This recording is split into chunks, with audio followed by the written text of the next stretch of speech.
Hi, and welcome to Gardener Keep. I'm Sharice, the owner and host of this channel. Wherever you're watching me, subscribe to me here.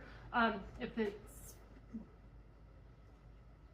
subscribe to any of my channels, Facebook, TikTok, YouTube. I try to post all of the same content, so whichever one is your favorite, you should be able to find us. I've been making homemade soap since probably 2015, 2016. It's something I kind of stopped doing just because, you know, raising kids and all of that fun stuff. We have now finally graduated all of our kids from high school, so I have a lot more time to do the things that I want to do. So today I'm making soap. This is just going to be a super simple soap. It's a coffee soap. I started the oil last night. It's an avocado oil with about a cup of ground coffee in it, and I let that infuse for about 10 hours, and I've got that here in my big bucket. I do huge batches of soap. It's about 160 ounces, 150 ounces of soap at a time, so I do use food grade 5-gallon buckets. And then I have my big wood molds here. I actually got these molds from a local lady who stopped selling soap, and so I don't know, I probably got 30 of this size mold. So 95% of my batches are big batches. It's one of the reasons that I'm able to sell my soaps a little bit cheaper than other people do. So with all that being said, we're gonna start making this recipe. I'm already to the stage where I'm ready to mix it. So this recipe is coconut oil, olive oil, avocado oil, and sunflower oil. The avocado oil is what I use to infuse the coffee with. I'm really hoping that that scent shows, but it may not. I don't use a lot of fragrances in my soaps just because I prefer them to be natural. So we're gonna go ahead and get to mixing our oil. So like I said, I've got my avocado and sunflower oil already in this bucket here. This is a food grade bucket. I save all of my buckets when I order my coconut oil, shea butter. I save them all and reuse them. This is one of the coconut oil buckets that I've used and repurposed. And then this is the melted coconut oil and olive oil.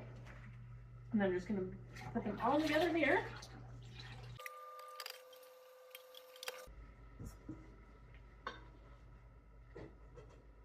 And yes, I do make all my soap in the kitchen, but all of the stuff that you're seeing here, all of my utensils, all that is just for soap making. It doesn't get used any place else when I'm preparing food or anything like that.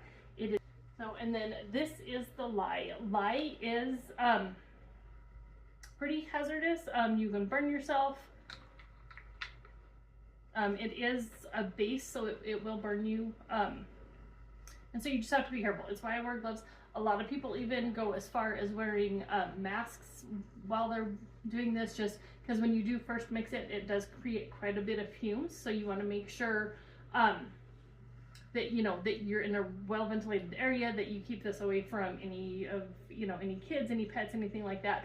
I actually mix it in my stainless steel sink. That way, should something happen, it all goes right down the drain. So I'm going to go ahead and I'm going to grab this. And then I have my emulsion blender here that I'm going to use. It's just a cheap $10 one that I think I got at Walmart. So I'm going to go ahead and pour my lye very carefully so it doesn't splash into my soap. And then this goes right back into the sink. And then we're going to blend it. This is going to get a little bit noisy.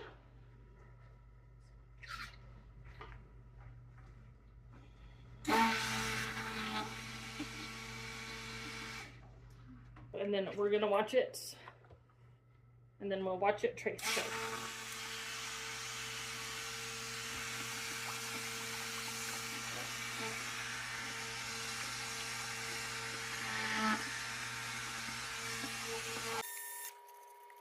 And as you can see, it's slowly changing colors.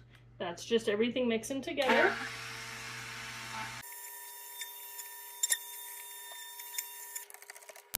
And as you can see, it's just kind of dripping. When it starts tracing, it's going to get thicker, and when you do that over the top, you'll actually be able to see it stay, and it makes that little bit of indentation in the soap because it's getting thicker.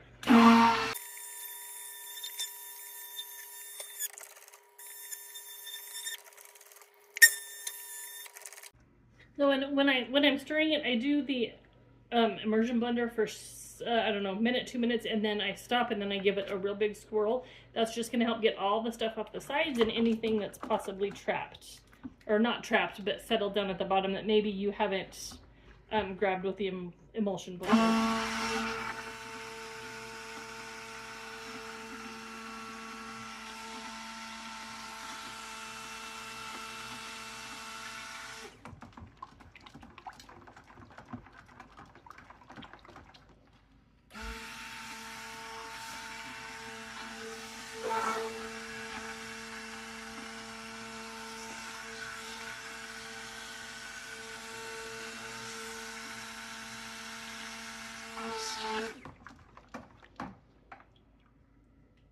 And we're getting closer to trace. I don't know if you can see that, but it kind of leaves just that little bit of dimple when it falls back in there.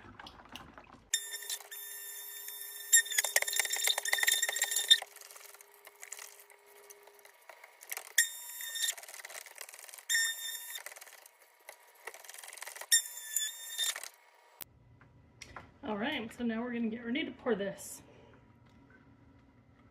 And you're gonna find that soapers do everything just a little bit different depending on how long they've been soaping.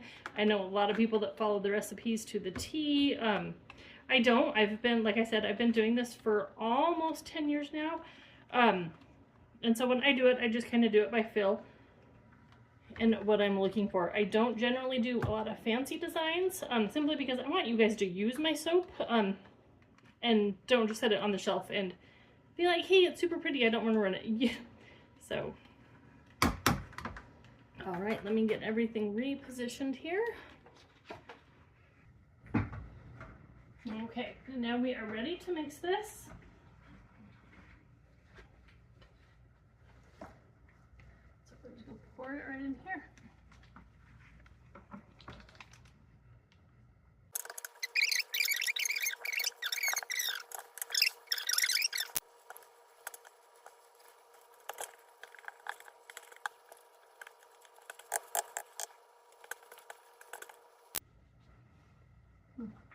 All right, and see, so I was able to get the vast majority of it out. You can do one of two things. You can rinse it out immediately. I've rinsed it out in a rock driveway, or you can use it tomorrow and wash up all your soapy dishes.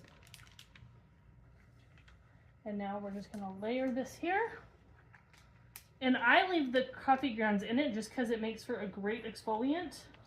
And living in Arizona, if you are like me, your skin is always dry and flaky, and it's just not fun. It's also great for your hands because I do a lot of gardening, I do a lot of soap making, and it's just great to moisturize your hands.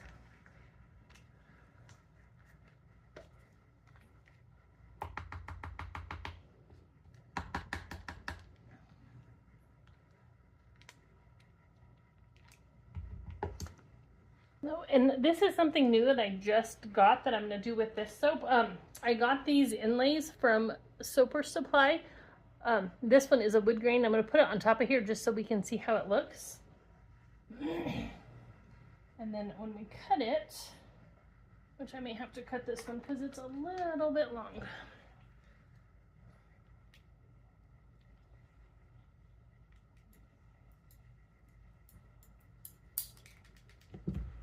So as you can see, I cut it with just a pair of scissors, and then I'm going to lay this in here, and we're going to just kind of press it down, and we'll see what that does tomorrow.